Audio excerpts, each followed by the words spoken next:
नमस्कार दोस्तों, स्वागत है आप सभी के YouTube चैनल के इस ऑनलाइन प्लेटफॉर्म पे। दोस्तों आज हम लोग INM के 60 से 65 क्वेश्चन का प्रैक्टिस करने वाले हैं। तो चलिए शुरू करते हैं आज के सेशन का पहला सवाल। सवाल नंबर 1 है, भारतीय राष्ट्रीय आंदोलन के 1885 से 1905 की अवधि को कहा जाता है? उदारवादी चरण, उग्रवादी चरण, गांधी युग या फिर इनमें से कोई नहीं। तो इसका सही जवाब हो जाएगा ऑप्शन नंबर ए, उदारवादी चरण। ऑप्शन नंबर ए सही विकल्प है। ठीक है, चलिए अगले सवाल की ओर बढ़ते हैं। नेक्स्ट क्वेश्चन, निम्नलिखित कांग्रेस नेताओं में से किसको भारत का महान वृद्ध व्यक्ति, grand old man of India कहा जाता है? महात्मा गांधी, बाल गंगाधर तिलक, दादा भाई नौरोजी या फिर मदन मोहन मालवीय। तो इसका सही जवाब होगा ऑप्शन नंबर सी, दादा भाई नौरोजी। नेक्स्ट, 1885 से 1905 के काल के भारतीय राष्ट्रीय आंदोलन में उदारवादी नेताओं का प्रभुत्व था। उनके आंदोलन का मुख्य ढंग क्या था? तो इसका सही जवाब जो होगा मेरे भाई वो संवैधानिक आंदोलन था। ऑप्शन नंबर बी इसका सही जवाब हो जाएगा, संवैधानिक आंदोलन। ठीक है, option number B. Next question, वह कौन सा प्रथम भारतीय था जो ब्रिटिश संसद के लिए निर्वाचित हुआ? तो इसका सही जवाब होगा 4 का उत्तर जो होगा वो ऑप्शन नंबर सी हो जाएगा, Dadabhai Naoroji. Option number C. Next, सवाल नंबर 5 कहता है कि भारतीय संघ के संस्थापक कौन थे? भारतीय संघ के संस्थापक कौन थे? तो इसका सही जवाब हो जाएगा Surendranath Banerjee. Option number D हो जाएगा, 5 का उत्तर डी, सुरेंद्रनाथ बनर्जी। नेक्स्ट, निम्नलिखित भारतीय नेताओं में से कौन एक ब्रिटिश द्वारा इंडियन सिविल सर्विस में बर्खास्त किया गया था? तो इसका राइट आंसर हो जाएगा Surendranath Banerjee. Option number B, Surendranath Banerjee को सिविल सर्विस से बाहर कर दिया गया था। ठीक है। नेक्स्ट क्वेश्चन, भारतीय राष्ट्रीय कांग्रेस में निम्न में से किसको नरम दलीय नेता के तौर पर नहीं जाना जाता है? मतलब वो गरम दल के नेता थे। तो इस सवाल का राइट आंसर जो होगा वो हो जाएगा Bal Gangadhar Tilak. Option number A right answer होगा, बाल गंगाधर तिलक हो जाएगा। ठीक है। नेक्स्ट, बॉम्बे क्रॉनिकल अंग्रेजी भाषा का साप्ताहिक समाचार पत्र से जुड़े कांग्रेस के निम्नलिखित में से कौन से उदारवादी नेता थे? उदारवादी नेता निम्नलिखित में से कौन से थे? तो इसका सही जवाब हो जाएगा Pherozeshah Mehta. Option number D, Pherozeshah Mehta हो जाएगा। ठीक है। नेक्स्ट, फिरोज शाह मेहता को मेरे भाई बॉम्बे का शेर भी कहा जाता है। नेक्स्ट सवाल नंबर 9, कांग्रेस के किस उदारवादी नेता को बॉम्बे का शेर कहा जाता है? किसको कहा जाता है? फिरोज शाह मेहता को बॉम्बे का शेर कहा जाता है, Pherozeshah Mehta. Option number A. Next, Bharat में राष्ट्रीय आय की गणना करने का पहला प्रयास किसके द्वारा किया गया था? तो इसका सही जवाब होगा दादा भाई नौरोजी। ऑप्शन नंबर ए, दादा भाई नौरोजी। कांग्रेस के 3 सत्रों का अध्यक्षता किए थे, 1886 में, 1893 और फिर 1906 में। 3 बार कांग्रेस का अध्यक्षता कर चुके हैं। कौन? दादा भाई नौरोजी। नेक्स्ट सवाल, poverty and un British rule in India नामक पुस्तक किसने लिखी है? तो यह पुस्तक जो है दादा भाई नौरोजी की है। ऑप्शन नंबर बी हो जाएगा। नेक्स्ट सवाल, कांग्रेस सूक्ष्मदर्शी अल्पसंख्यकों की संस्था, यह कथन किसने कहा था? तो यह लॉर्ड डफरिन ने कहा था। ऑप्शन नंबर ए इसका राइट आंसर हो जाएगा, लॉर्ड डफरिन। ठीक है। कांग्रेस के संबंध में कुछ और भी कथन है, कौन कौन सा है वो एक बार हम बोलते हैं, आप लोग ध्यान से सुनिए। जैसे कांग्रेस के लोग पदों के भूखे, यह किसका कथन है? तो कांग्रेस के लोग पदों के भूखे हैं, यह बंकिम चंद्र चटर्जी का कथन था। और अगला है कि कांग्रेस एक भीख मांगने वाली संस्था है, यह अरविंदो घोष की कथन है। कांग्रेस एक भीख मांगने वाली संस्था है, कोई किसने कहा था? अरविंदो घोष ने। और कांग्रेस लॉर्ड डफरिन के दिमाग की उपज है, यह लाला लाजपत राय ने कहा था। कांग्रेस लॉर्ड डफरिन के दिमाग की उपज है, किसने कहा था? लाला लाजपत राय। तो चलिए अगले सवाल की ओर बढ़ते हैं। कांग्रेस की आवाज जनता की आवाज नहीं है, यह कथन किसने कहा था? तो यह फिरोज शाह मेहता ने कहा था कि कांग्रेस की जो आवाज है यह जनता की आवाज नहीं है। किसने कहा था? Pherozeshah Mehta. Option number B हो जाएगा। अगला सवाल, निम्नलिखित में से कौन सा कथन भारतीय राष्ट्रीय कांग्रेस के संबंध में सही है? कौन सा कथन सही है? देखिए, कांग्रेस के लोग पदों के भूखे हैं, बंकिम चंद्र चटर्जी ने कहा, यह बिल्कुल सही है। कांग्रेस एक भीख मांगने वाली संस्था है, बाल गंगाधर तिलक ने कहा है, ये तो गलत है ना, गलत है।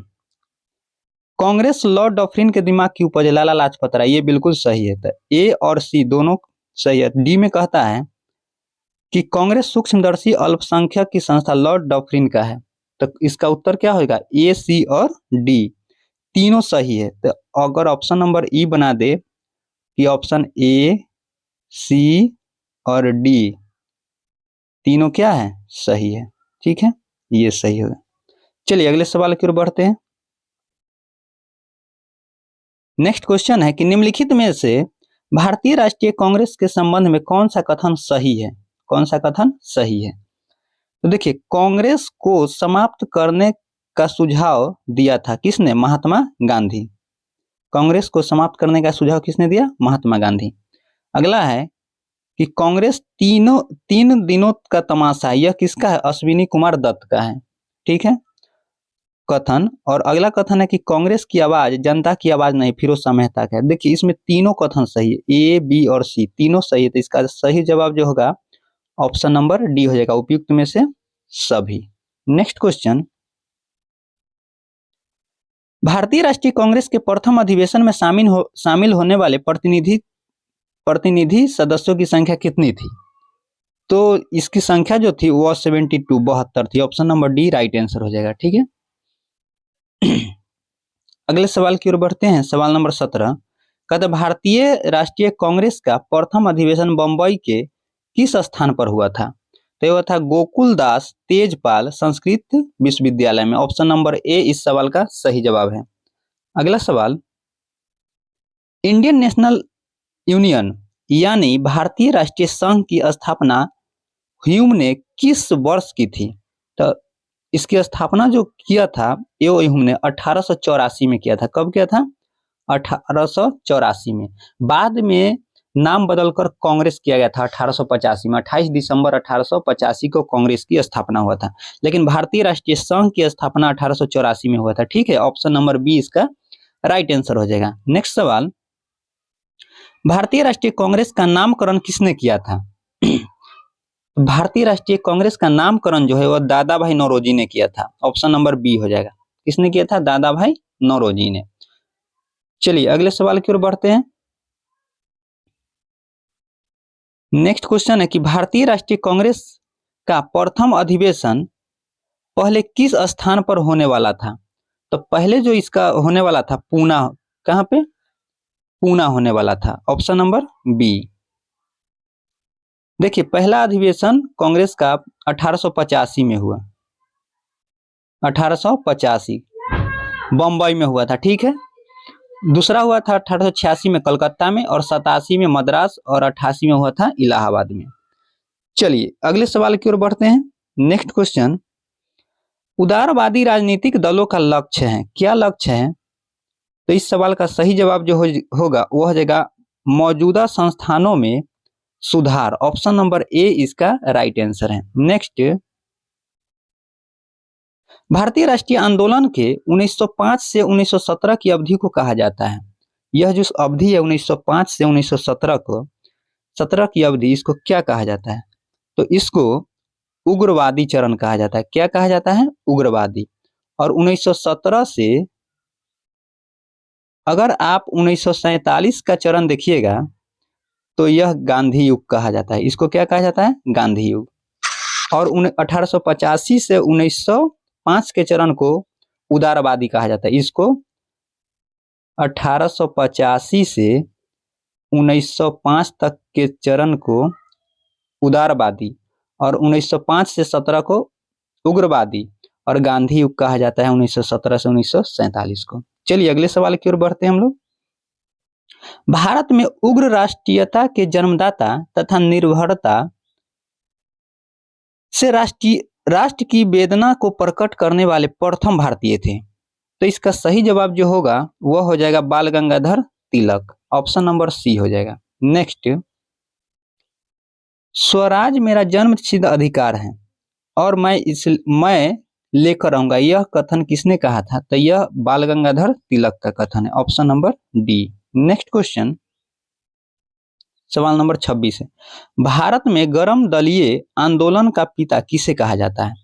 तो भारत में गर्म दलीय आंदोलन का पिता जो है वह बाल गंगाधर तिलक को कहा जाता है। ऑप्शन नंबर डी हो जाएगा, बाल गंगाधर तिलक। नेक्स्ट क्वेश्चन, सवाल नंबर 27, निम्नलिखित में से कौन पहले एक क्रांतिकारी थे जो बाद में एक योगी और दार्शनिक बन गए?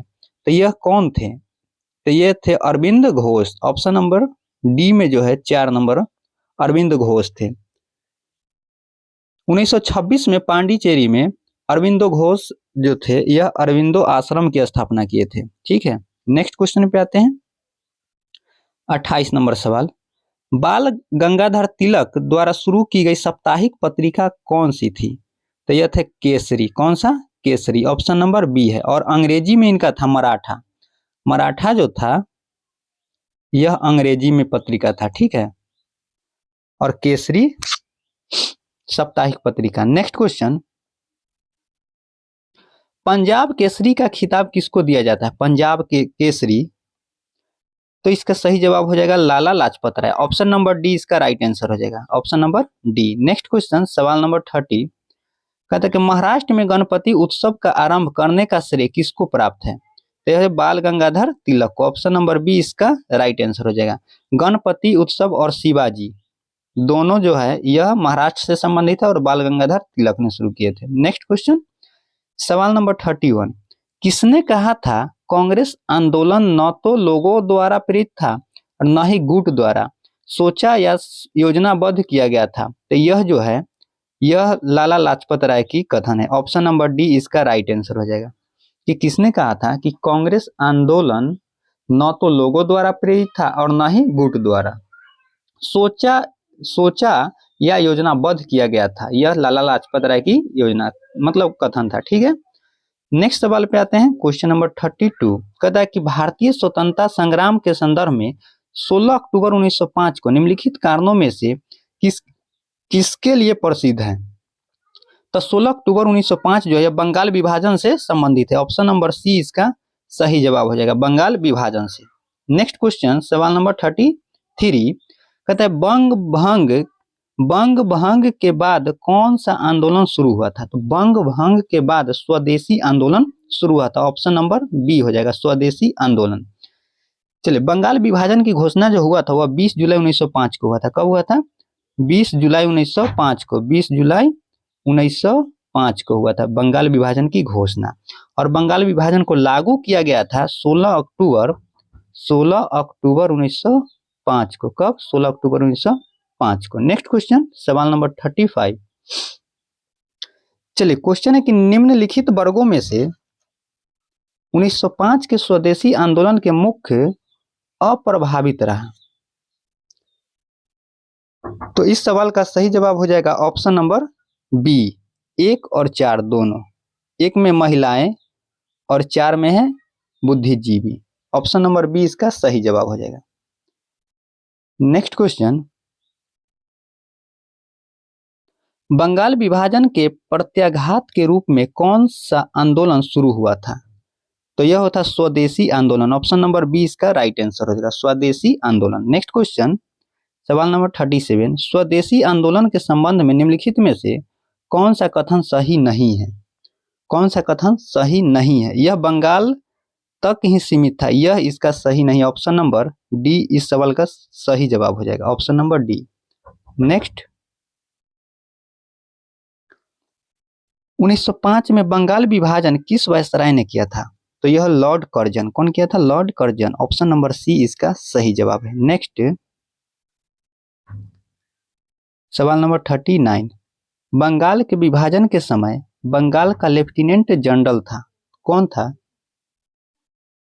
Sir Andrews Fraser.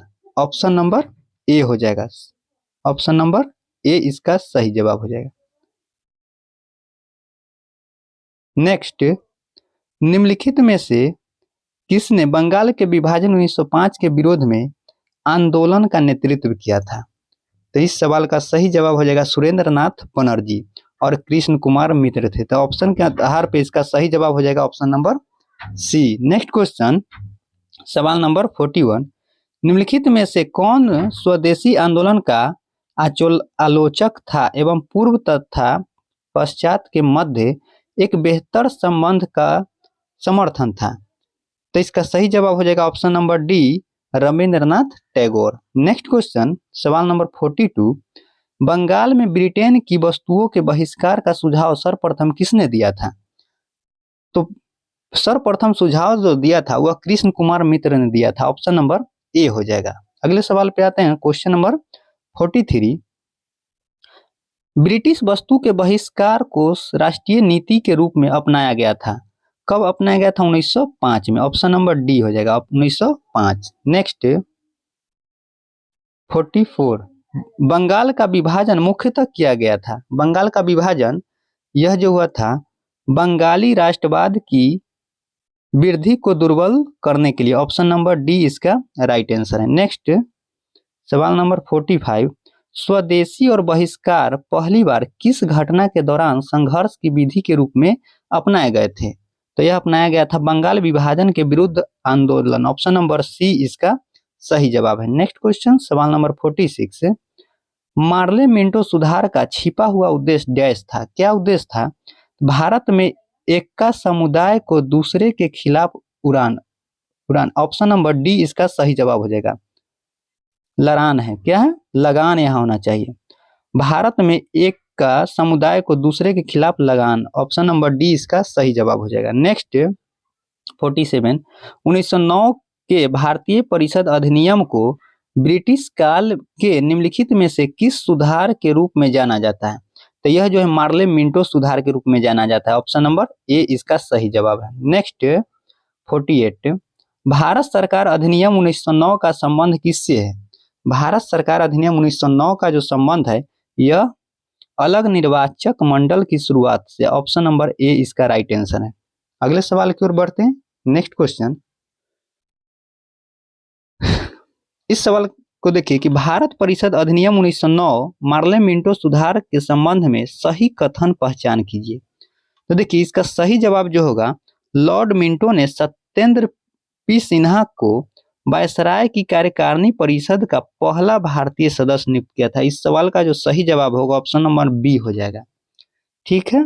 Next question, Morley Minto सुधार का भारतीय परिषद अधिनियम कब पारित किया गया था? तो यह जो पारित कब किया गया था यह 1909 में। ऑप्शन नंबर डी हो जाएगा 1909। नेक्स्ट, प्रांतीय विधान परिषदों में किस सुधार अधिनियम के तहत गैर सरकारी बहुमत पेश किया गया था?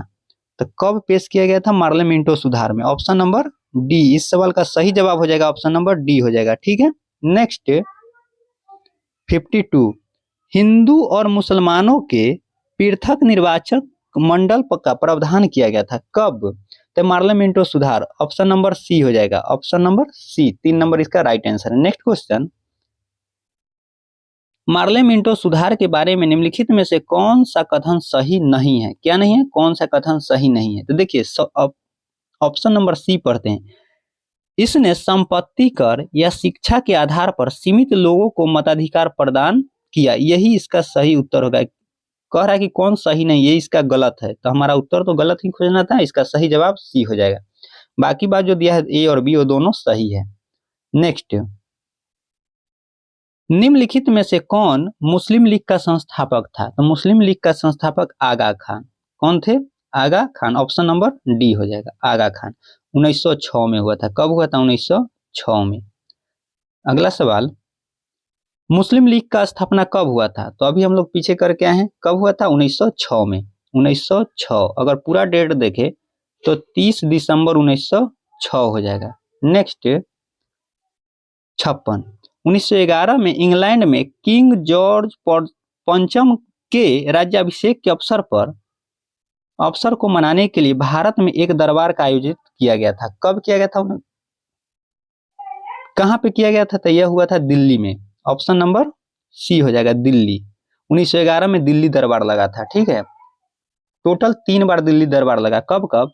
एक 1877 में, दूसरी बार लगा 1903 में, और तीसरी बार लगा 1911 में।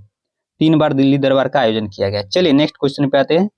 57 कहता है कि दिल्ली दरबार ब्रिटिश द्वारा आयोजित भारतीय शाही शैली जैसी एक सामूहिक सभा थी। इसके संदर्भ में निम्नलिखित कथनों पर विचार करें। तो दोस्तों इसका सही जवाब जो होगा ऑप्शन नंबर डी में 1, 2, 3, इसका तीनों कथन क्या है? सही है। इसका आयोजन भारत के सम्राट यानी महारानी के उत्तराधिकारी को चिन्हित करने के लिए किया गया था। बिल्कुल सही। 1877 दिल्ली दरबार में किंग विक्टोरिया ने फैसर ए हिंद की नई उपाधि धारण की, और 3 में कहता है कि 1911 के दिल्ली दरबार में बंगाल विभाजन को रद्द किया गया था। तीनों बात क्या है? सही है। तो इसका राइट आंसर हो जाएगा ऑप्शन नंबर डी, 1, 2 और 3, तीनों ठीक है।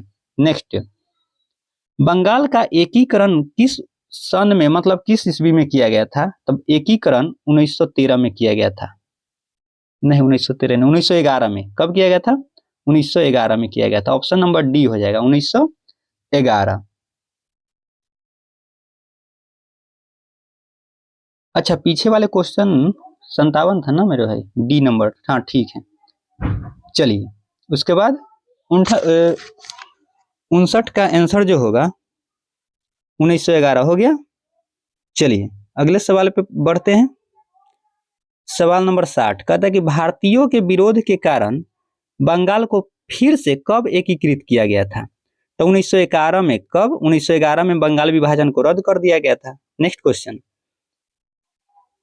किस वर्ष भारत की राजधानी कलकत्ता से दिल्ली लाई गई थी? तो यह कब लाया गया था? घोषणा हुआ था 1911 में। अब देखिए 1912 ऑप्शन है नहीं, तो हम लोग को उत्तर क्या देना पड़ेगा? 1911। 1911 में घोषित हुआ था, और 1 अप्रैल 1912 को दिल्ली को राजधानी बनाया गया था। नेक्स्ट क्वेश्चन, सवाल नंबर 62, ब्रिटिश भारत की राजधानी का कलकत्ता से दिल्ली स्थानांतरित करके किस काल में क्रियान्वित किया गया था? किसके काल में? तो यह हो जाएगा लॉर्ड हार्डिंग के काल में। Option number B, Lord Hardinge. Next 63, British काल में दिल्ली से पहले भारत की राजधानी कहाँ थी? तो कलकत्ता। कहाँ थी? कलकत्ता थी। Option number 1। नेक्स्ट, निम्नलिखित में से किसने गदर पार्टी की स्थापना की थी? गदर पार्टी की स्थापना मेरे भाई लाला हरदयाल। किसने किया था? लाला हरदयाल। या अगर ऑप्शन में इसके जगह पे सोहन सिंह भाखना दे दे तो उसको भी लगा सकते हैं, क्योंकि अध्यक्ष कौन थे? सोहन सिंह भाखना थे। और स्थापित कब हुआ था? तो 1913 में। गदर पार्टी की स्थापना 1913 में किसने किया था? लाला हरदयाल और सोहन सिंह भाखना थे। सोहन सिंह भाखना उसमें अध्यक्ष के पद पे थे। नेक्स्ट, अध्यक्ष थे। गदर पार्टी के संस्थापक अध्यक्ष कौन थे? तो देखिए अध्यक्ष है ना, कौन थे? तो इसका सही जवाब हो जाएगा सोहन सिंह भाखना। ऑप्शन नंबर ए हो जाएगा। ठीक है, सोहन सिंह भाखना। नेक्स्ट क्वेश्चन, प्रसिद्ध लखनऊ संधि पर कांग्रेस और मुस्लिम लीग के बीच डैश में हस्ताक्षर किए गए थे। लखनऊ अधिवेशन कब हुआ था, ये आपसे पूछ रहा है। तो इसका सही जवाब हो जाएगा 1916। ऑप्शन नंबर ए। और इसका अध्यक्ष जो थे अंबिका चरण मजूमदार थे। नेक्स्ट क्वेश्चन, सवाल नंबर 67, निम्नलिखित में से कौन गर्म पंथियों और नरम पंथियों के बीच मेल मिलाप का मुख्य सूत्रधार था? तो दोनों के बीच जो मध्यस्थता कराए थे वह एनी बेसेंट और बाल गंगाधर तिलक थे। तो इसमें ऑप्शन देखिए, एनी बेसेंट कौन है? ऑप्शन नंबर डी हो जाएगा, एनी बेसेंट। और बाल गंगाधर तिलक भी थे। नेक्स्ट 68, दिसंबर 1916 में भारतीय राष्ट्रीय कांग्रेस और भारतीय मुस्लिम लीग दोनों ने अपना सत्र डैश में आयोजित किया था। कहाँ पे आयोजन हुआ था? तो लखनऊ में हुआ था। कब हुआ? 1916 में। चलिए अगले सवाल पे आते हैं। सवाल नंबर नेक्स्ट, 1916 में हुए भारतीय राष्ट्रीय कांग्रेस के लखनऊ अधिवेशन की अध्यक्षता किसने किया था? तो अभी हम लोग किए हैं, मजूमदार साहब ने किए थे। कौन? अंबिका चरण मजूमदार। ऑप्शन नंबर ए हो जाएगा। चलिए नेक्स्ट क्वेश्चन और आज का लास्ट क्वेश्चन है कि 1916 में मुस्लिम लीग और कांग्रेस के बीच समझौता किसने कराया था? देखिए अब यहाँ पे ऑप्शन में एनी बेसेंट, फिर एनी बेसेंट और बाल गंगाधर तिलक दोनों थे, लेकिन मध्यस्थता अगर बाल गंगाधर तिलक है तो इसी के आंसर मारेंगे। ठीक है, तो इसका सही जवाब हो जाएगा ऑप्शन नंबर डी। तो आज के सेशन यहीं पे समाप्त करते हैं दोस्तों, फिर हम लोग नेक्स्ट वीडियो में मिलेंगे। जय हिंद, जय भारत।